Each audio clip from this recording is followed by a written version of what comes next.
Now that the party conference season has ended, all political attention in Britain has now shifted to the next major event on the 2025 calendar, the forthcoming budget, scheduled for the 26th of November.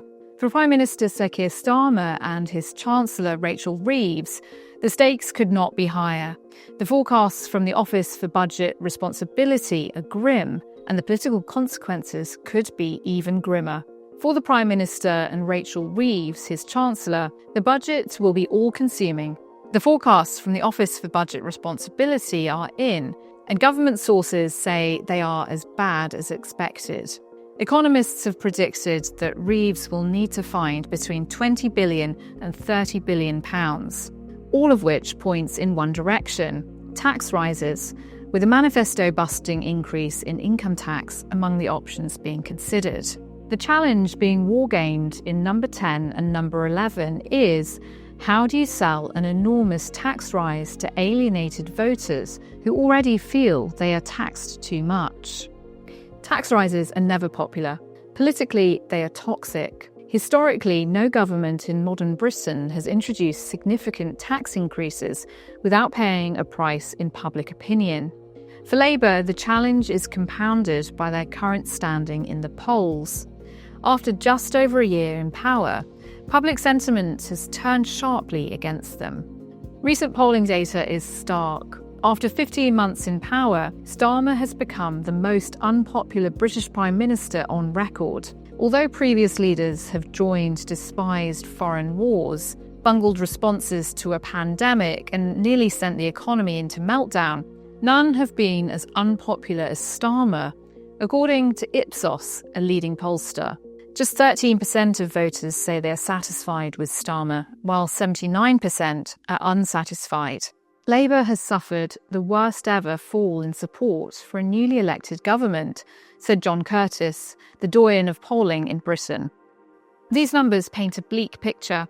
They reflect deepening public frustration over the cost of living, weak economic growth, and a sense that Labour has not delivered on its promises. To make matters worse, tax increases rarely inspire optimism. They remind voters of financial strain, not fiscal responsibility. Before the last budget, Reeves tried unsuccessfully, depending on one's political perspective, to blame the economic inheritance left by the Tories for her decision to raise the employer rate of national insurance. Both Reeves and Starmer repeatedly mentioned the so-called £22 billion black hole left by the Conservatives, using it to justify the need for further fiscal tightening. In her October 2024 budget, Reeves had introduced £40 billion in tax increases, the largest since 1993. That moment marked a defining shift. Her budget wasn't just another policy event. It was the largest tax-raising package in a generation, setting the tone for what many now describe as a new era of higher taxation in Britain. Central to Sir Keir Starmer and Rachel Reeves' strategy was the narrative of the £22 billion black hole, a claim used to justify the scale of tax hikes and frame them as an act of economic necessity rather than political choice. I asked Treasury officials to do a full audit for me of the state of the public finances and public spending. And there was a £22 billion black hole between what the previous government had said they were going to spend and what they were actually spending. And if left unchecked, that would pose a risk to our economic and financial stability.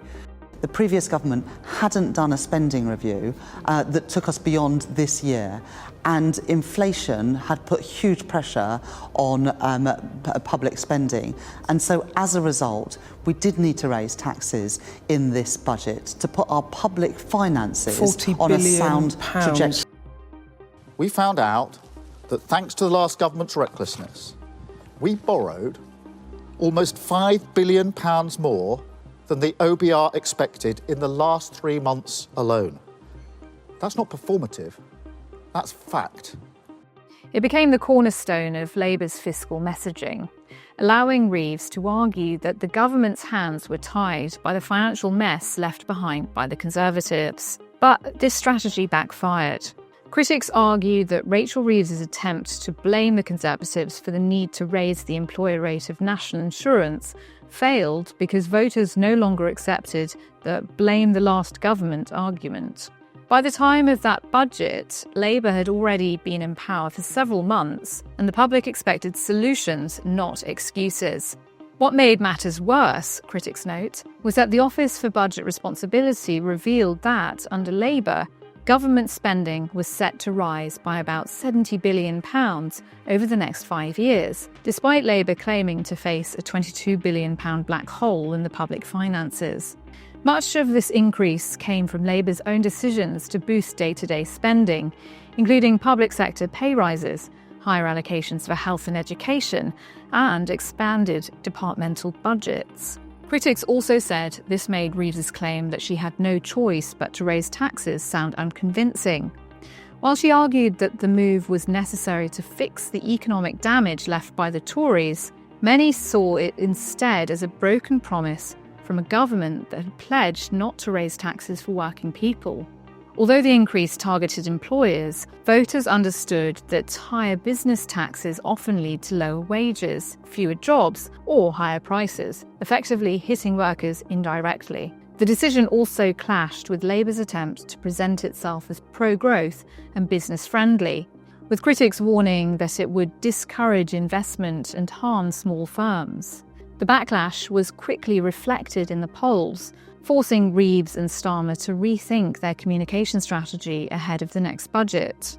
This time, reports from The Times suggest a new strategy, shifting the blame towards Nigel Farage and Brexit itself. This time, Starmer and Reeves are trying a change of tack, blaming Nigel Farage and Brexit. At the heart of the budget is a big downgrade in the productivity by the budget watchdog. Put simply, the forecaster has concluded that the performance of Britain's economy over the past decade was even more anemic than had been thought, leaving Reeves with a bigger black hole in the public finances to fill.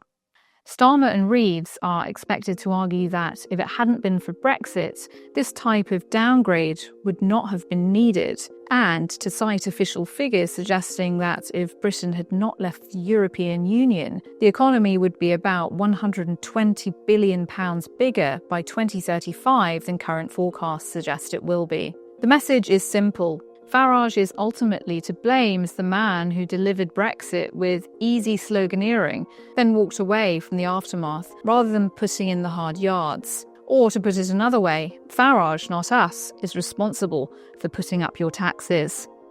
If true, this represents a remarkable political calculation. By linking new tax rises to Brexit's long-term economic effects, Labour seeks to reframe the issue as one of inherited national wounds rather than government mismanagement.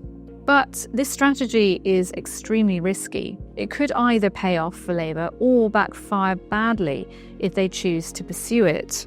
Let's look at two potential ways it could pay off and two potential ways it could backfire.